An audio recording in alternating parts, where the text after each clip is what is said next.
damos por iniciada esta conversación, este encuentro con Raúl Eugenio Zaffaroni, un referente, un maestro, como nos gusta llamarlo a muchos, a Raúl.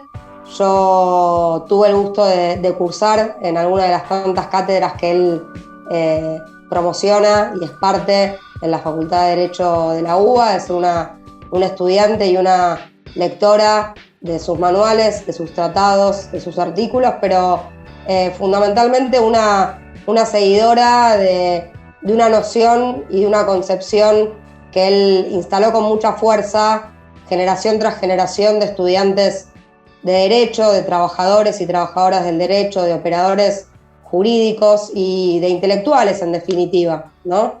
Y a mí me gusta hablar de no separar la razón del sentimiento y no separar el trabajo intelectual del trabajo práctico, ¿no? Creo que muchos de nosotros estamos formados en la concepción de la praxis, y por eso lo invitamos a Raúl a conversar con nosotros en esta oportunidad. La mayoría de ustedes son compañeros y compañeras, trabajadores, abogados, abogadas, trabajadores sociales, psicólogos, profesionales, administrativos de los centros de acceso a justicia de todo el país. Le contaba a Raúl una política pública que inició como un programa en el año 2007 hasta jerarquizarse al nivel de una dirección y de una subsecretaría en el Ministerio de Justicia y Derechos Humanos de la Nación, que tiene un despliegue federal, territorial, en todas las provincias del país, y que hoy, iniciada esta nueva gestión a mi cargo, a mí me parecía fundamental que podamos contar con una intervención de esta magnitud y esta jerarquía a cargo de Raúl, para justamente poder fortalecer una mirada y un intercambio en relación al rol de los centros de acceso a justicia y al rol que juega hoy el acceso a la justicia en relación a los múltiples debates que se están dando en los diversos poderes de la República en relación a las reformas judiciales.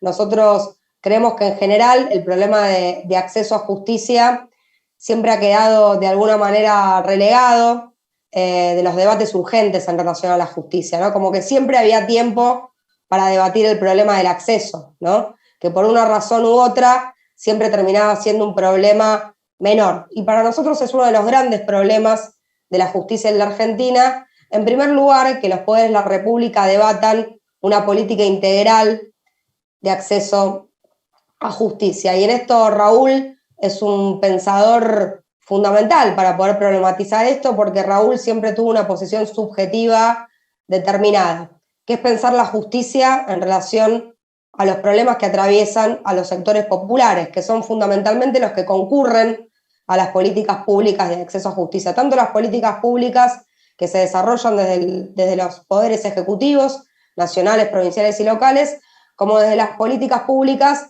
que también se desarrollan de acceso a justicia desde los ministerios públicos fiscales, del Ministerio Público de la Defensa y desde los poderes judiciales.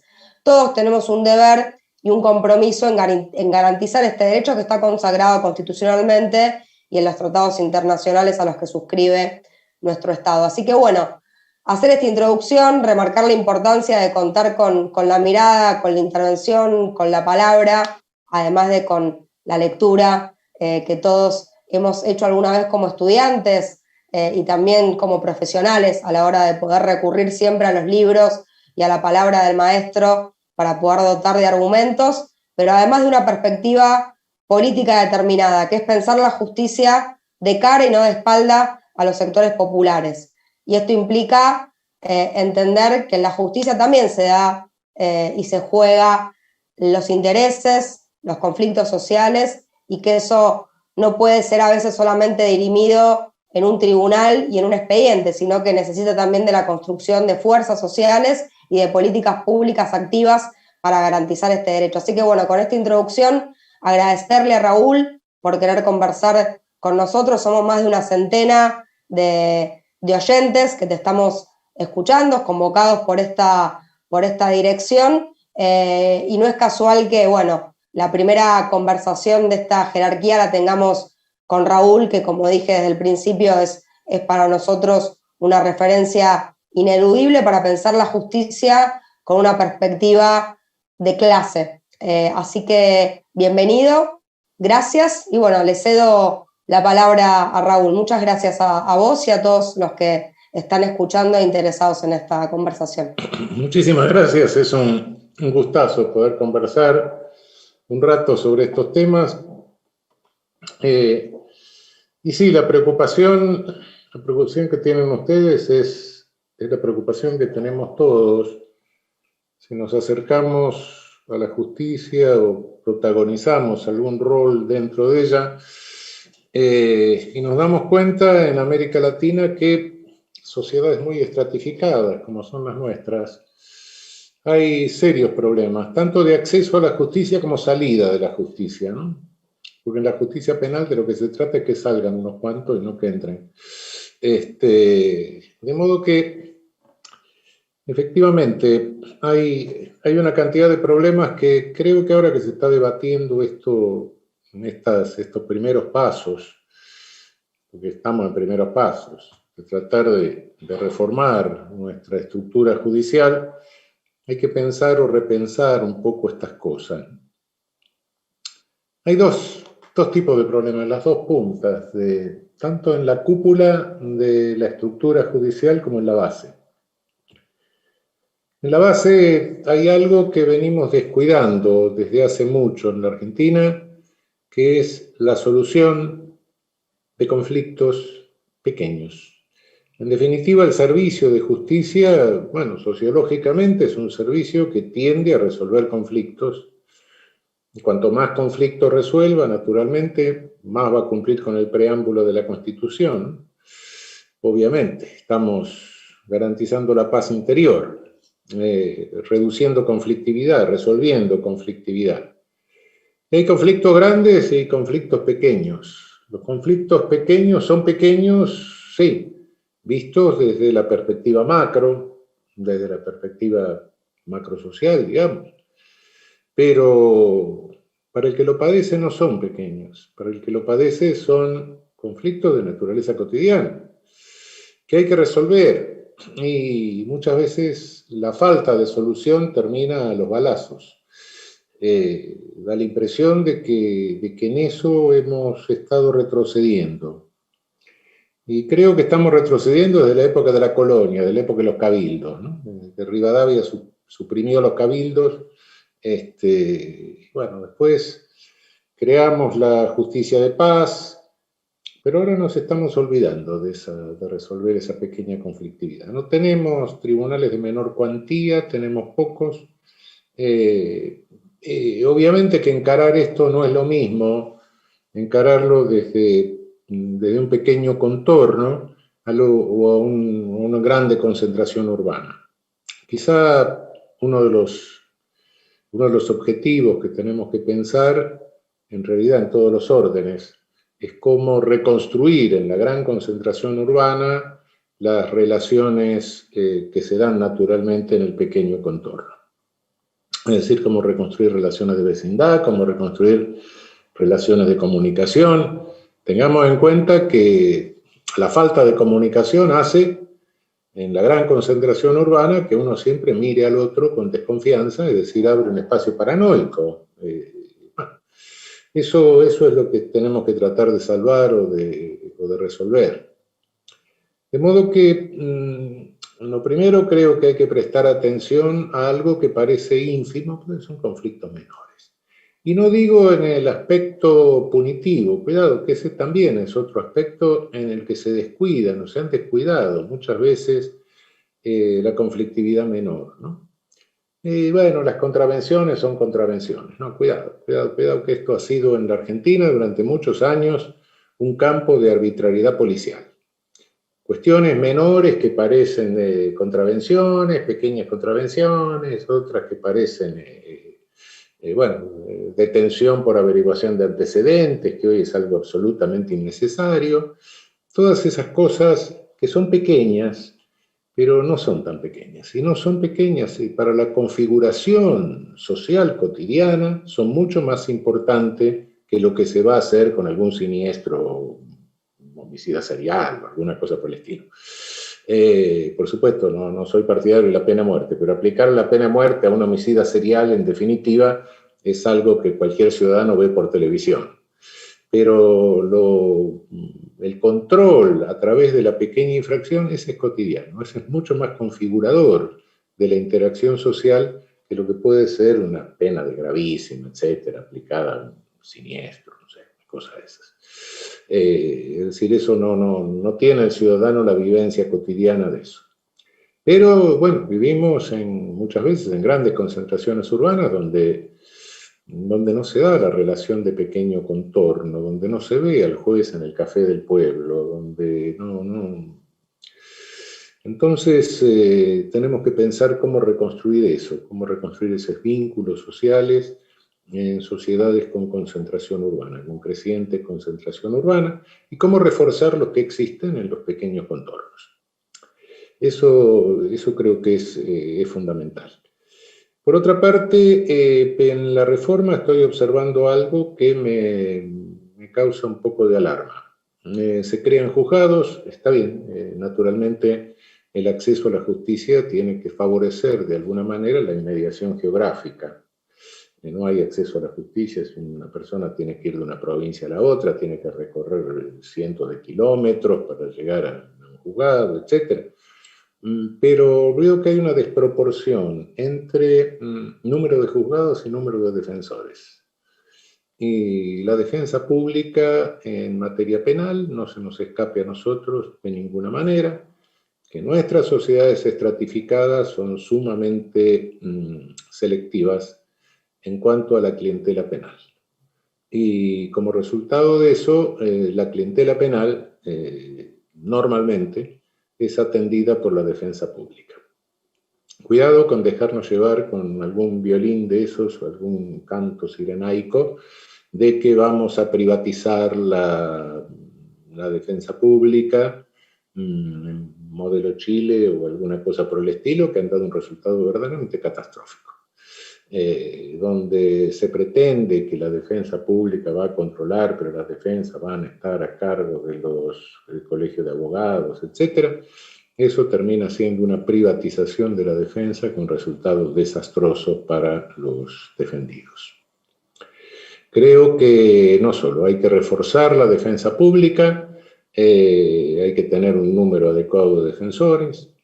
Hay ciertas formas de reforzarla que me parece que sería muy importante que el Ministerio Público de la Defensa tome mayor contacto con las universidades, con los centros universitarios, que los estudiantes de Derecho cooperen sobre todo en algo que es muy importante y que el defensor público generalmente no tiene tiempo de hacer, que es la función cuasi médica, de atender a la familia, de hablar con el procesado, de transmitirle cierta calma, de informarle cómo anda su proceso, etc.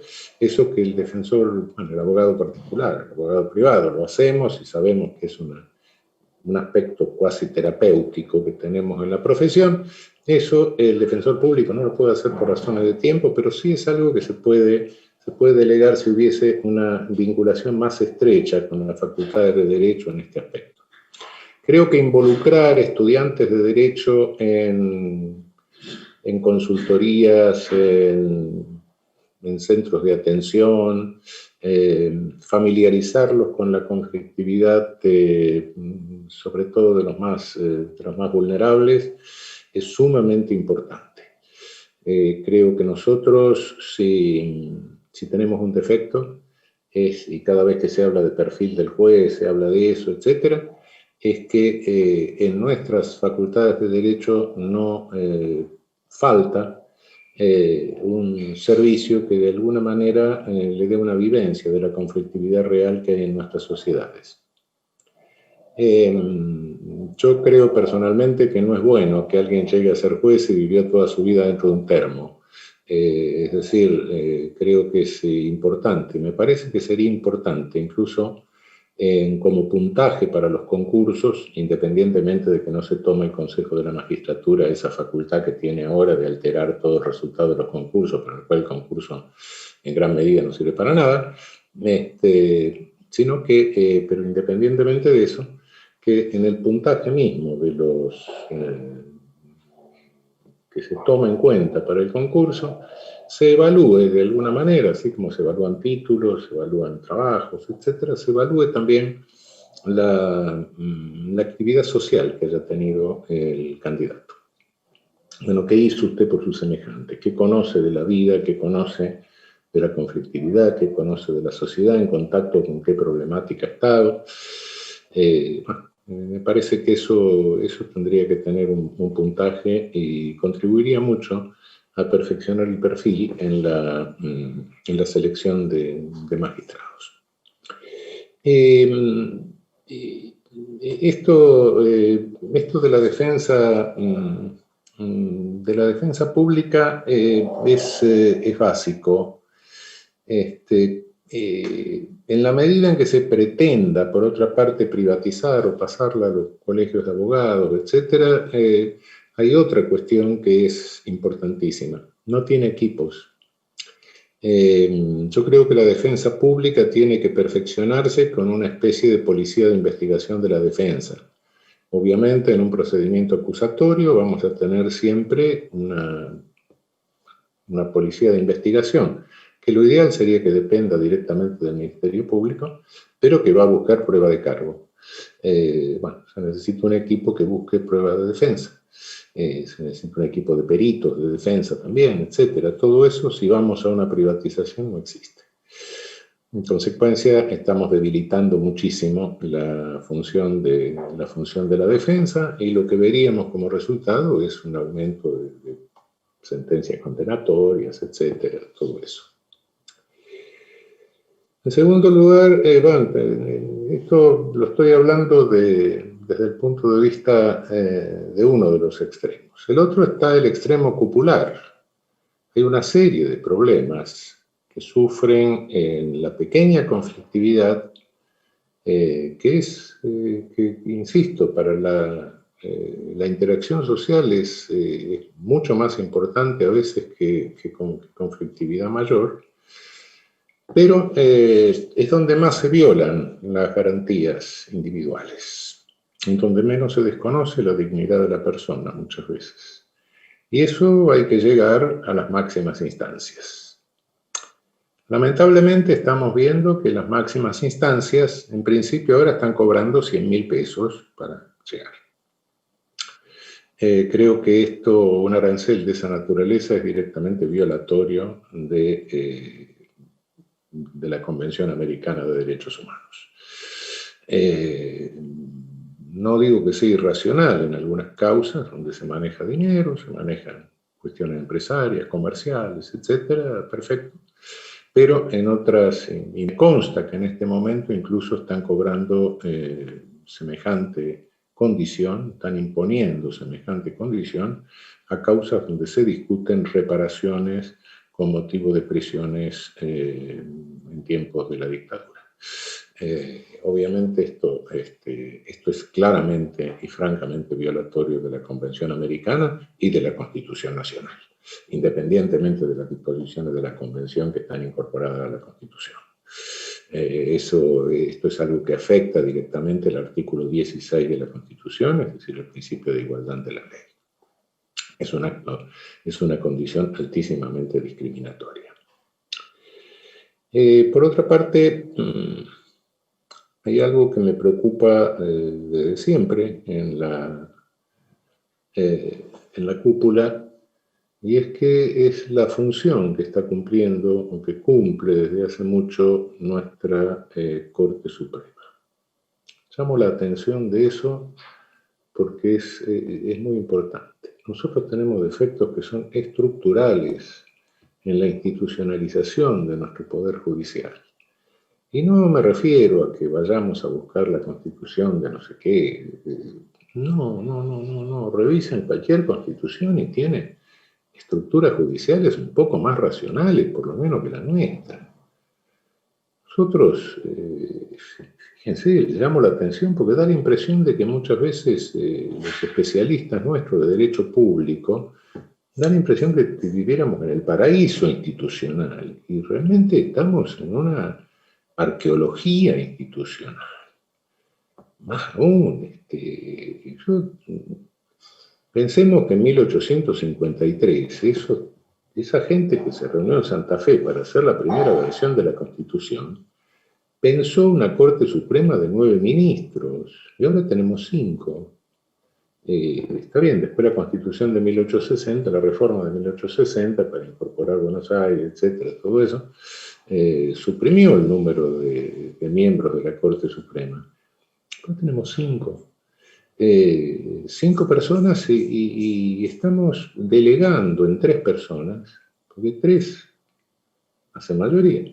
Estamos delegando en 3 personas una concentración de poder que es impresionante. Pueden interrumpir una obra pública, bueno, cualquier cosa. Y no solo con un razonamiento al que dieran 2, sino que hasta puede haber 3 razonamientos completamente distintos e incompatibles, y si votan, el voto es igual. Bueno, sí, no hay sentencia. Sí, no hay sentencia para los otros tribunales, pero para la Corte Suprema sí, porque es suprema. Francamente, creo que hay un problema de cúpula que, si nosotros tenemos que llegar a esa cúpula para aumentar el acceso a la justicia, etcétera, para hacer más, subir los estándares de realización de los derechos humanos, etcétera, y yo creo que tenemos pocas esperanzas de que eso vaya a suceder con esa estructura. Y lo digo por más que quienes lo integran sean las personas más íntegras, más sabias.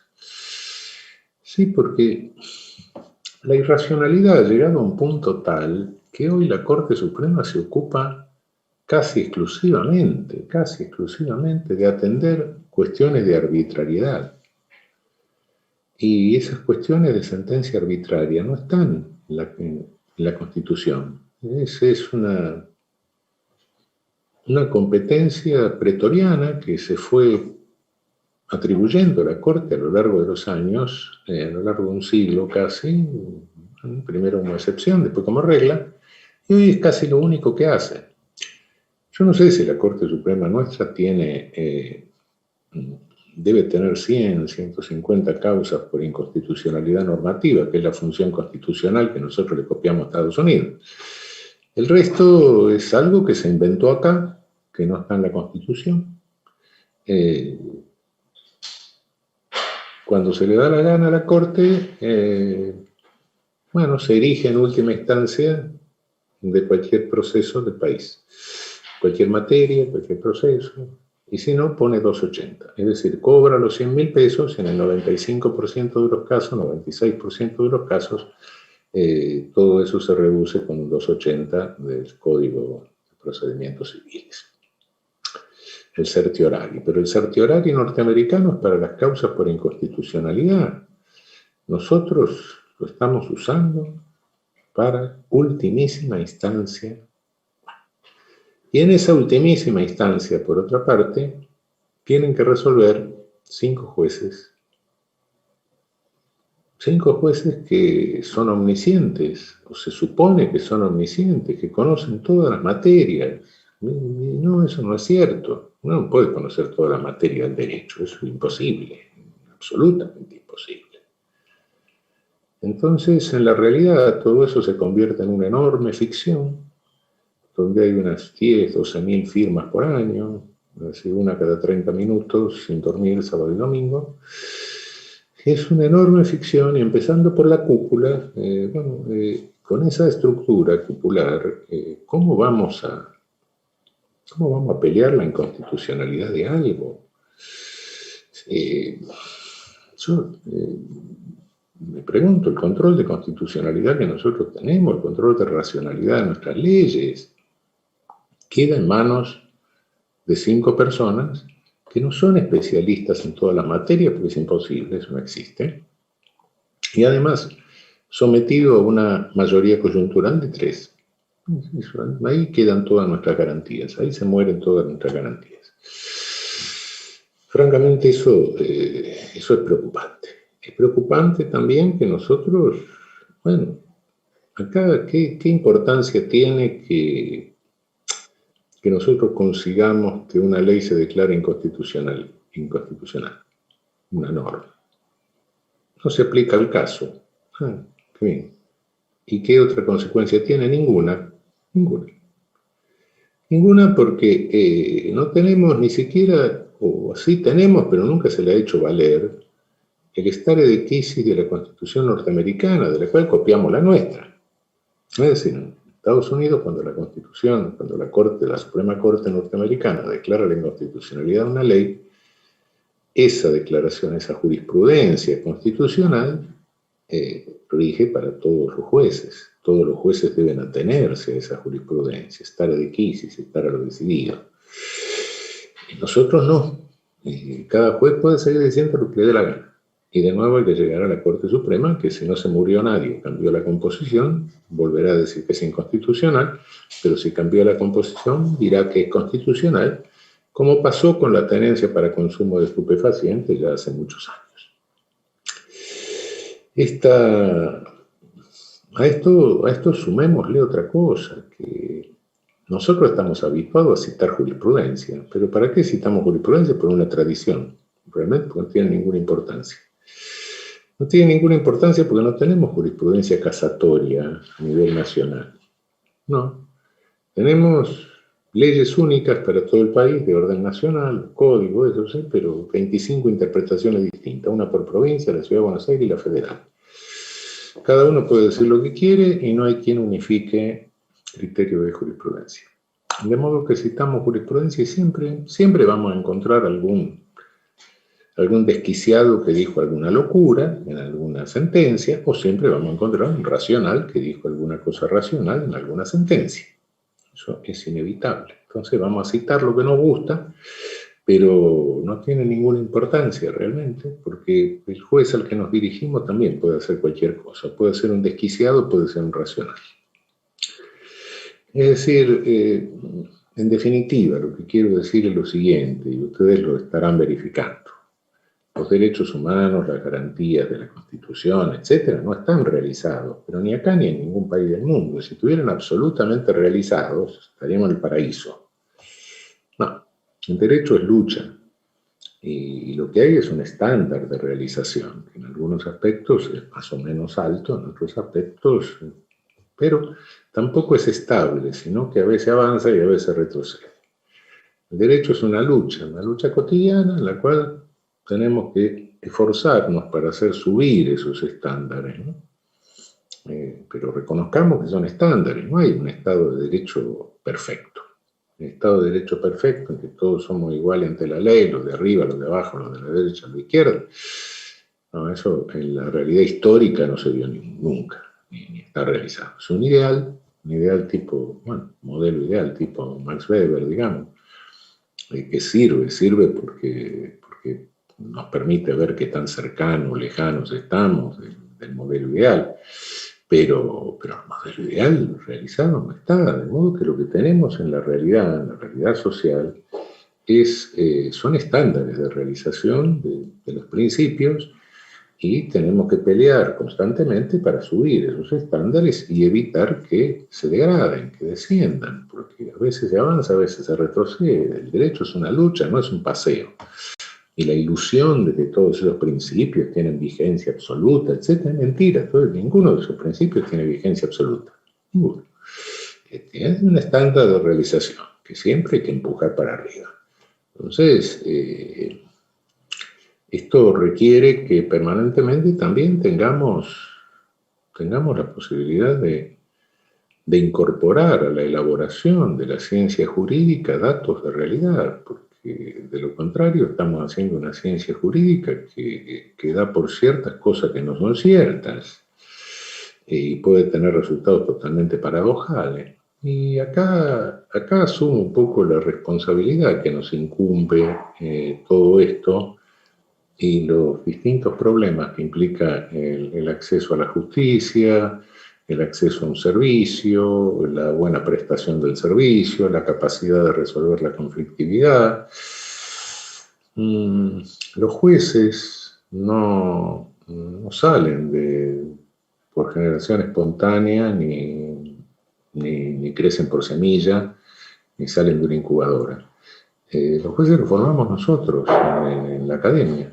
Entonces, tengamos cuidado con el derecho o la teoría jurídica que estamos explicando.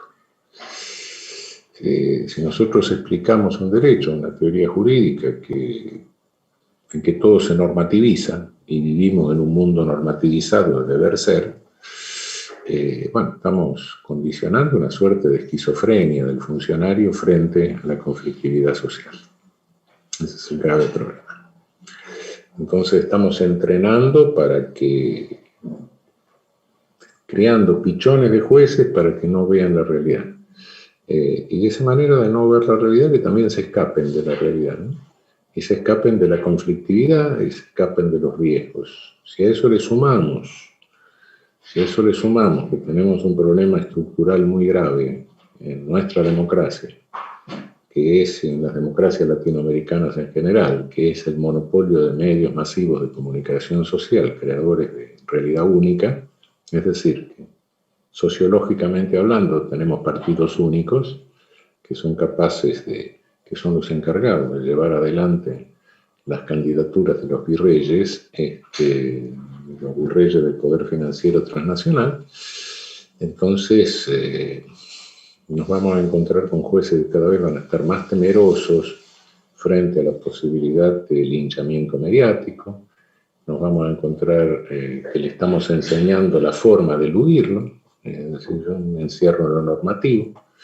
Nos vamos a encontrar con jueces que dicen, no, yo soy apolítico, aideológico, ahistórico, acultural, no sé.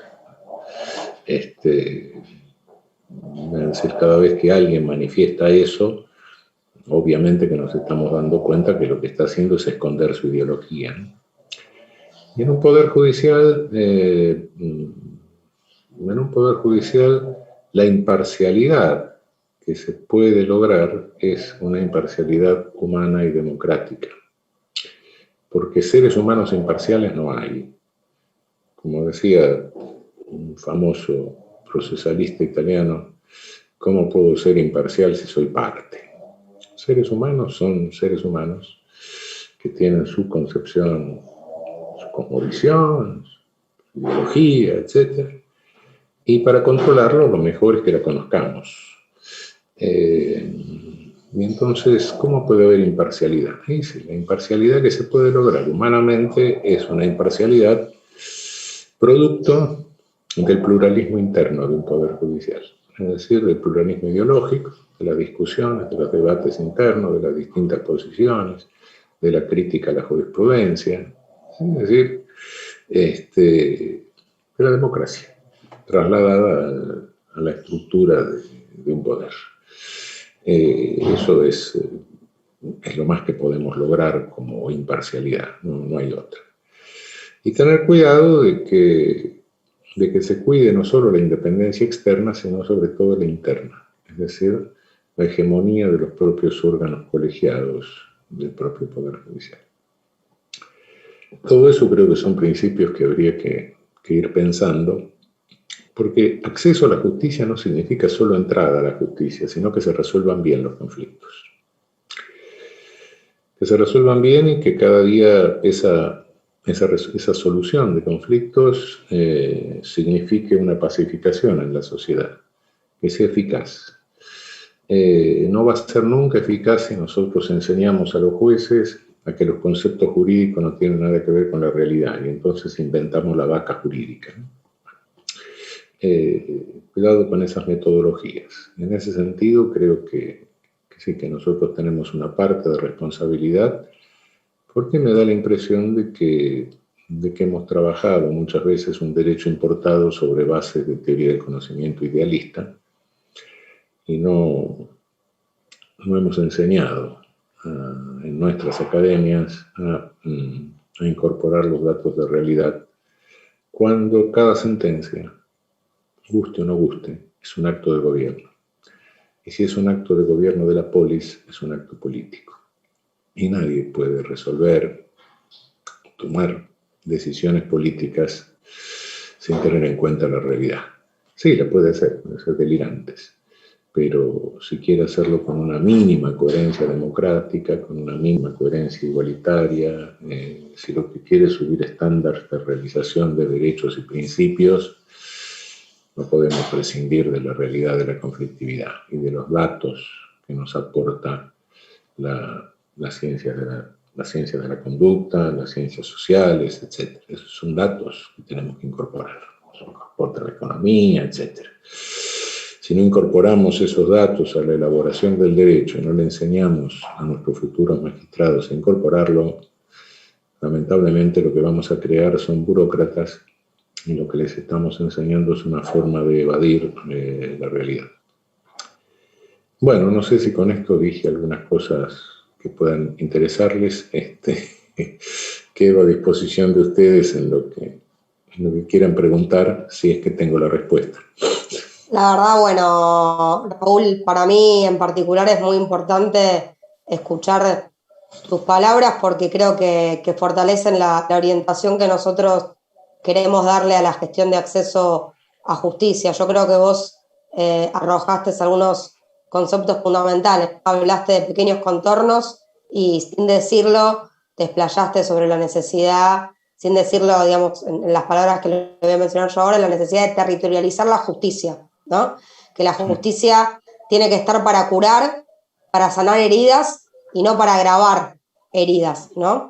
Y ahí te hago una pregunta, ¿no? ¿Crees que hay una especie en este relato de disociación del perfil de juez y de cultura judicial en relación al conflicto social cotidiano? ¿Crees que hay una especie de lawfare, de guerra judicial contra la realidad y la conflictividad social misma?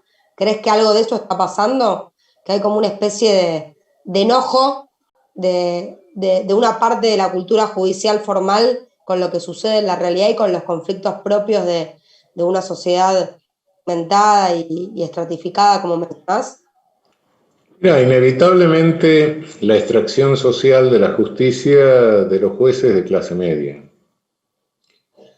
Entonces, si los valores son los valores de clase media, bueno, sí, tenés una justicia clasista, no hay nada que hacerle. Por eso te digo, creo que en la formación, porque ojo, no por eso, no por la proveniencia de clase media, un sujeto es ciego ante la conflictividad social, no necesariamente, eso no se produce mecánicamente, ¿no? Pero, qué sé yo, los dirigentes no tienen necesariamente que salir de los sectores más carenciados. No, puede haber líderes que salen de otro lado, etcétera. No. El asunto es tomar algunas garantías para que quien llegue a la magistratura sea alguien que haya visto conflictividad social. Eso es... y lo que veo es que se ha pensado como una carrera de tipo burocrático, en la cual para ascender es muy bueno no tener conflictos con nadie. Cuanto menos conflictos se tienen, mejor. Entonces, si no chocas con la Cámara de Apelaciones y te van a ascender más rápido, pero si estás chocando todos los días vas a tener un problema. En fin, eso es ¿y qué estamos enseñando? Estamos enseñando un método jurídico de lógica normativa para que alguien diga, no, yo resuelvo conforme a la lógica, no tengo nada que ver. Y de esa manera eluda toda solución de conflictividad social. Ese es el problema. Ahora, los valores, si no exigís alguna experiencia social, si no exigís que alguien tenga un poco más de calle, y los valores son los valores propios de clase media, no hay nada que hacer. Ahora... Podemos pensar, Raúl, que en dos cuestiones, ¿no? Que algunos de nosotros venimos pensando. La obligatoriedad de que la justicia esté descentralizada y territorializada para justamente poder imbuir y contagiarse de elementos de la organización popular comunitaria que jueces de todos los fueros, jueces, magistrados, me refiero a jueces, fiscales, trabajadores judiciales, tengan que cumplir obligatoriamente tareas en determinados enclaves periféricos, en determinados barrios, de manera obligatoria. pensando dos procesos. Primero, un proceso de contagio de la cultura popular para entender sus problemas, y por otro lado, la obligatoriedad de que la justicia esté presente de manera como deber público en dichos enclaves, ¿no? Pero que haya un juez civil que, por ejemplo, tenga que estar trabajando tantas horas a la semana relevando demandas y denuncias respecto de servicios públicos, ¿no? O que, por ejemplo, las audiencias de flagrancia o las cautelares que se dictan en materia de género, o las prevenciones también judiciales y de acceso a justicia en relación a la problemática de género, tengan in situ enclaves en territorios determinados y no solamente concentrados en las grandes urbes, en lugares muchas veces alejados de donde están las problemáticas más acuciantes. ¿Se puede pensar en eso? Sí, pero no, ojo, pero la problemática no es una cuestión que se ve en papel, sino que se ve en la interlocución con los protagonistas del conflicto. Entonces, por eso que creo que confío mucho en que pueda haber pasantías o una práctica, así como los médicos tienen práctica en hospitales. Bueno, nuestros estudiantes tendrían que tener práctica en consultorios populares, en fin, ver cuál es la... ojo, en el papel sí ves la conflictividad, sí, fenómeno, pero no se trata de resolverla en papel, se trata de tener la interlocución, tener la vivencia de cómo está el otro padeciendo el conflicto, ¿no? Por eso, ¿vos creés que, por ejemplo, podría, no sé si en esta etapa del debate de la reforma, pero en una próxima etapa de debate sobre reformas judiciales, que exista obligatoriedad de los magistrados de, además de hacer prácticas como parte de la carrera para llegar a ocupar un cargo judicial, de que tengan la obligación de trabajar tanta cantidad de horas por la semana, además de la oficina del centro, en oficinas judiciales descentralizadas, realizando la misma tarea? Me parece que es algo que puede pasar? Sobre todo en una concentración urbana me parece muy importante, sí. Que normalmente en el pequeño contorno esas cosas se dan con naturalidad. En pequeño contorno también ves al intendente todos los días, qué sé yo, cuando querés, etcétera, ¿no? Eso. Pero en la concentración urbana no. Entonces, sí, eso es muy importante. En los grandes centros urbanos no sabemos en un barrio lo que pasa en otro barrio.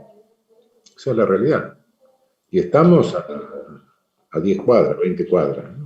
2 kilómetros. Bueno, eso hay que zanjarlo de alguna manera. ¿Por qué crees, Raúl, y para ir terminando, no sé si hay más preguntas ahí de los oyentes, hay más de 150 oyentes, trabajadores de acceso a justicia en su mayoría? Dos preguntas. ¿Qué estrategias podemos darnos de las políticas públicas ejecutivas, ¿no? Del Poder Ejecutivo, para fortalecer la defensa pública? Me parece que vos ahí tocaste un tema fundamental que creo yo no aparece con fuerza en el debate de la reforma, que es el problema de fortalecer el servicio público de la defensa. Esa pregunta en primer lugar. Y la segunda pregunta es, ¿por qué crees que la Argentina, a diferencia de otros países de América Latina, ha quedado como una especie de reserva arqueológica en relación a la cúspide, ¿no? Cuando hacías el relato de la Corte Suprema? ¿Por qué nos pasó eso a nosotros, a diferencia de otros países de la región? Bueno, la primera pregunta, esta última es complicada realmente.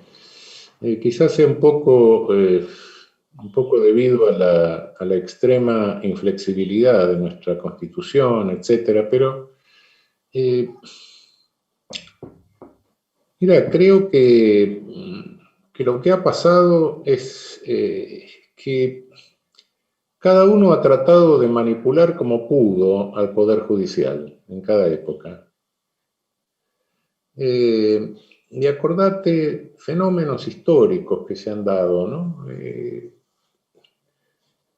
Un Poder Judicial que en algún momento fue, como decía Jauretche, el de los primos pobres de la oligarquía, ¿no? Ese Poder Judicial en el año 30 reconoció al bigotudo ese ridículo de Uriburu, ¿no? Y fue ese Poder Judicial que procesó a Irigoyen. Fue ese Poder Judicial que toleró que se mandara a los radicales a Ushuaia, ¿no? Y que se proscribiera el Partido Radical en el año 31. Ese poder judicial Perón se lo tuvo que sacar de encima, y se sacó de encima la Corte Suprema con el juicio político del año 47, ¿no? ¿Por qué? Porque no podía gobernar con esa Corte Suprema. Y después en el 55 echaron a todos y nombraron su propio poder judicial, ¿no? Como hicieron en el 76, nombraron un poder judicial. Y después en los últimos años lo que hemos hecho ha sido burocratizarlo. Hemos enseñado que, bueno, lo mejor para hacer carrera es no generarse problemas. Y nuestros especialistas en derecho público nunca se fijaron. Es decir, uno lee los constitucionalistas argentinos y da la impresión de que creen que tenemos las mejores instituciones del mundo. Y no, qué sé yo, miren, mirá, Costa Rica tiene 21 jueces en su Corte Suprema. Está bien, tiene otro sistema, etcétera, no sé. Pero mirá la estructura de Alemania con una corte constitucional, o de casi toda Europa con cortes constitucionales y con tribunales de casación que unifican jurisprudencia. Nosotros no tenemos menos neuronas que los europeos. Creo que tenemos las mismas neuronas, después es cuestión de que las usemos. Bueno, pero da la impresión de que no, acá todo estaba perfecto como funcionaba, porque todo el mundo se acomodó a ese funcionamiento. Pero eso no va, no. Miremos el mundo. Y te estoy diciendo los modelos más democráticos, los modelos más, bueno, qué sé yo, hasta otros países de nuestra región tienen otras estructuras, Brasil mismo tiene otra estructura. No digo que sean perfectas, ni mucho menos, pero bueno, por lo menos no. A nadie se le ocurre concentrar el poder en 3 personas. ¿Qué locura es esa? ¿De dónde sale eso? O pretender tener un tribunal multifuero que es sabio en todas las materias y puede resolver cualquier cosa en cualquier materia. Eso es nuestro, no es que tengamos un modelo. Bueno, pero uno lee también los constitucionalistas nuestros y parece que eso es perfecto, que eso funciona así, no sé, todo eso ha redundado ahora en una crisis, obviamente. La gente desconfía del Poder Judicial. Es cierto, el lawfare de los últimos años de este régimen macrista, porque yo creo que no fue un gobierno, fue un régimen, fue protagonizado por una minoría de funcionarios y jueces, es verdad, eso es cierto. No es todo el Poder Judicial, ni mucho menos. Pero cuidado, que los otros han pecado por silencio, porque se han callado la boca, han dejado que todo eso pase, que todo eso suceda. Bueno, tenemos cosas hoy inaceptables, qué sé yo, Milagro Sala en arresto domiciliario, es una barbaridad. Con un poder judicial de una provincia que todos sabemos lo que pasó y que son todos parientes. Bueno, qué sé yo, un gobernador que reúne su legislatura y desde el oficialismo propone aumentar el número de vacantes en el Tribunal Superior de la provincia, renuncian los diputados que votaron eso y los nombra jueces del Superior Tribunal de la provincia a la semana. Después, clonación de procesos. Y bueno, qué sé yo, no sea milagro de qué la están acusando, ya hacer estupro con escalamiento, qué sé yo, cualquier cosa. Bueno, obviamente la solución constitucional sería intervenir el Poder Judicial de la provincia, pero estamos lejos de esa posible solución, ¿no? Pero bueno, si tuviésemos una cúpula nacional que pudiera corregir ese tipo de cosas, ¿no? Funcionaría un poco de otra manera la cosa. Bueno, no se podría permitir semejante grado de escándalo, ¿no? Bueno, un poder judicial donde públicamente la presidenta del Superior Tribunal declara que hay que tenerla presa porque no se puede gobernar, y el presidente que la reemplaza también en una conversación telefónica que después se revela dice lo mismo. Decía, hay que tenerla presa, pues la tenemos que tener presa. Oye, nadie hace nada. Ese es el asunto. Nadie hace nada frente a ese escándalo. Yo, no sé, que me sale alguien con que cuando quiero reformar algo para evitar esos escándalos, quiero Venezuela, no sé, cualquier cosa. ¿De qué estamos hablando? Y es cierto, sí, es cierto que tenemos un problema serio que es el monopolio de medios y la creación de realidad única. Pero bueno, de alguna manera tenemos que corregir eso también. ¿Y qué? Lo corregimos con un poder judicial que ha obstaculizado e impedido la vigencia de una ley de pluralización de medios de comunicación.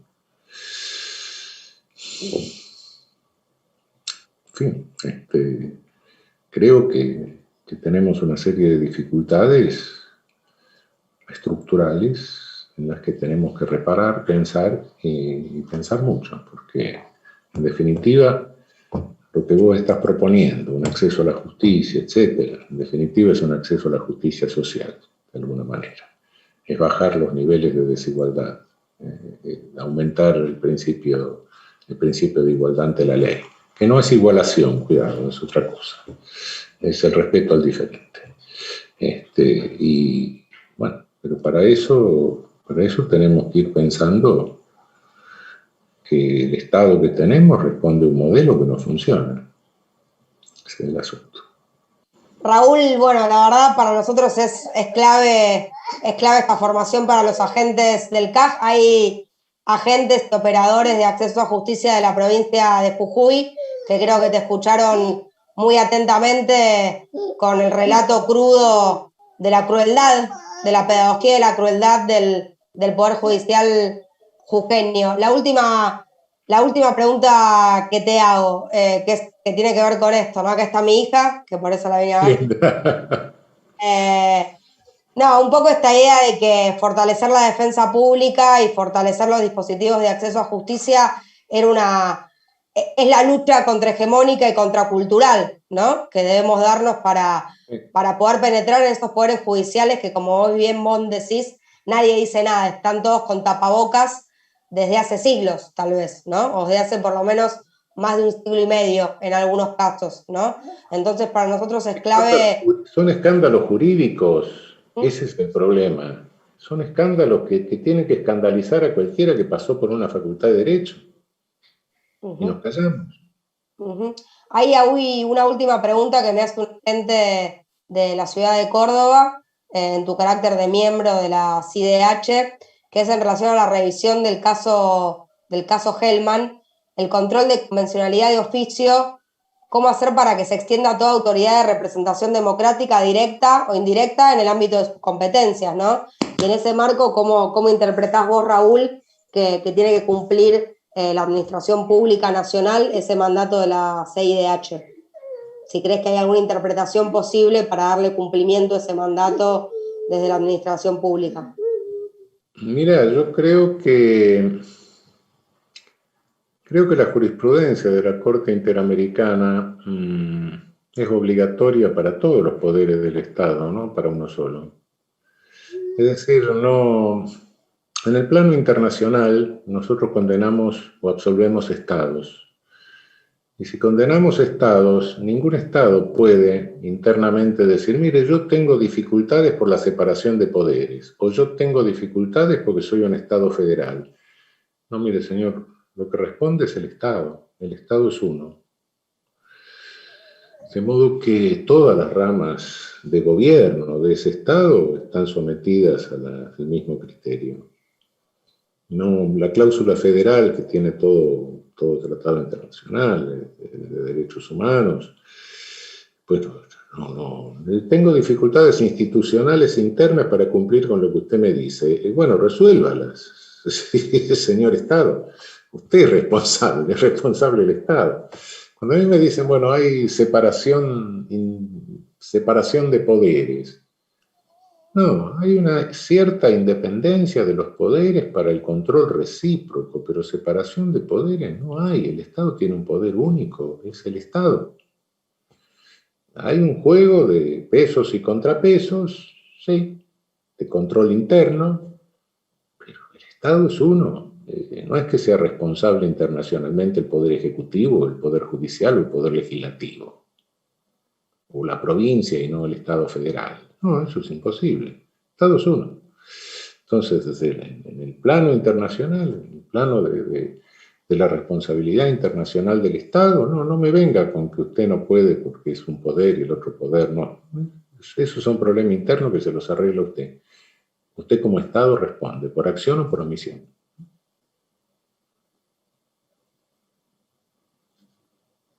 La violación de derechos humanos no la cometen personas, no nos olvidemos. Violadores de derechos humanos solamente pueden ser los estados. Las personas pueden ser delincuentes, eso es otra cosa. Pero pueden cometer delitos. Pero violaciones de derechos humanos en el plano internacional, y son los estados. Y los estados son personas únicas.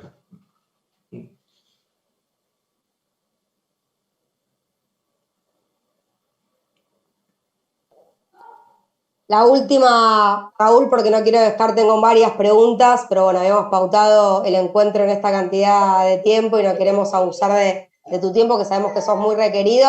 Pido disculpas, vine a cuidar a mi hija que no se sentía bien, es parte de las situaciones del ASPO, no pude hacer el vivo desde la oficina. La última pregunta, Beni, hijita, es parte de la conflictividad cotidiana, que no niego. La última pregunta que me hacen los compañeros que trabajan desde las estrategias de mediación comunitaria que brindan los CAG, si crees que también es una estrategia fortalecer la mediación comunitaria y prejudicial, justamente para darle más contorno a estas historias mínimas, evitar que sean problemas que pasen a mayores, para reconstruir la vecindad, la cercanía y justamente esta idea de fortalecer los pequeños contornos como estrategia de fortalecimiento comunitario y de los vínculos. Mira, todo lo que pueda hacer desviar, desviar de los cánones formales para resolver el conflicto con eficacia, está bien. El problema es que tenemos que tener cuidado, sobre todo en cosas de restorative justice, que le dicen ahora, justicia restaurativa y esas cosas. Guarda que eso no se nos convierta en un eje de control, en una red de control social que se sume a la que ya existe. Ese es el único cuidado que tenemos que tener, pero sobre todo en el aspecto de la llamada justicia restaurativa, etcétera, que ahora nos viene del hemisferio norte como la gran novedad, descubrieron la pólvora, ¿no? Acá en América la teníamos antes que llegara Colón, pero bueno, no importa. En fin, en eso hay que tener cuidado, ¿no? Que determinados conflictos que se resolvían solos ahora se institucionalicen en una de esas. Pero eso es más por el lado de control social, de control punitivo. La solución de los otros conflictos por vía de mediación, sí. Cuanto más conflictos podamos resolver, cuando una sociedad... Mira, cuando una sociedad resuelve horizontalmente conflictos, es una sociedad que se va ordenando y va fortaleciendo su sentido de comunidad. Cuando tiene incapacidad para resolverlos y entonces los tiene que decidir, no resolver verticalmente, con sanciones, punitivamente, es porque se va debilitando como comunidad y pretende fortalecerse como corporación, como ejército. Ese es el asunto. Agradecer a todos los y las oyentes, me parece todo un símbolo que hayas estado con la huipala detrás, también un signo de estos tiempos, de lo que está sucediendo en un país hermano como Bolivia. Contarte que yo estuve en Bolivia en la Comisión Argentina de Solidaridad que viajó en diciembre del año pasado cuando se produjo el golpe de Estado. Bueno, tuvimos también tu acompañamiento, tu apoyo, bueno, a destiempo, agradecerte por eso. Yo tengo un pequeño sueño y una pequeña ilusión, que es que hayan centros de acceso a justicia en las fronteras, porque hay muchos países hermanos que no pueden denunciar violaciones a los derechos humanos frente a sus propios estados, que no hay mecanismos institucionales internos que nos habiliten a eso, y creo que así como estamos muy atrasados en materia de Corte Suprema y control de constitucionalidad en nuestro país, creo que en otros aspectos estamos para contribuir con la región y con América Latina en brindar nuestros dispositivos de acceso a derechos y de escuchas para denunciar lo que sabemos que son gravísimas violaciones a los derechos humanos en países hermanos, sobre todo porque acá, pese a todo, pues tenemos la fortaleza de la defensa pública, hemos logrado que no se privatice, porque también tenemos una mirada muy atenta a la introducción de teorías extranjeras que tienen que ver no con el fortalecimiento de los lazos comunitarios, sino con patrullas persecutorias que contribuyen a la paranoia entre pares y no la resolución pacífica de conflicto entre pares, y porque tenemos un largo derrotero en materia de derechos humanos como movimiento social en relación a lo que hay que hacer cuando se ataca la democracia, como en el caso boliviano. A mí me interesaba destacar esto, porque Bolivia y Jujuy están muy cerquita y hubo ahí un contagio viral de los poderes judiciales y mediáticos entre Bolivia y Jujuy para perseguir líderes populares que con sus aciertos y sus errores, si por algo los persiguen los poderes fácticos y concentrados, es por lo que han hecho bien a favor de los pueblos y no por lo que han hecho mal. Así que bueno, en esa defensa también nos aunamos. Me encanta la bandera huipala como signo y como mensaje en esta conversación. Gracias, Raúl, a todas y a todos los que participaron de esta conversación.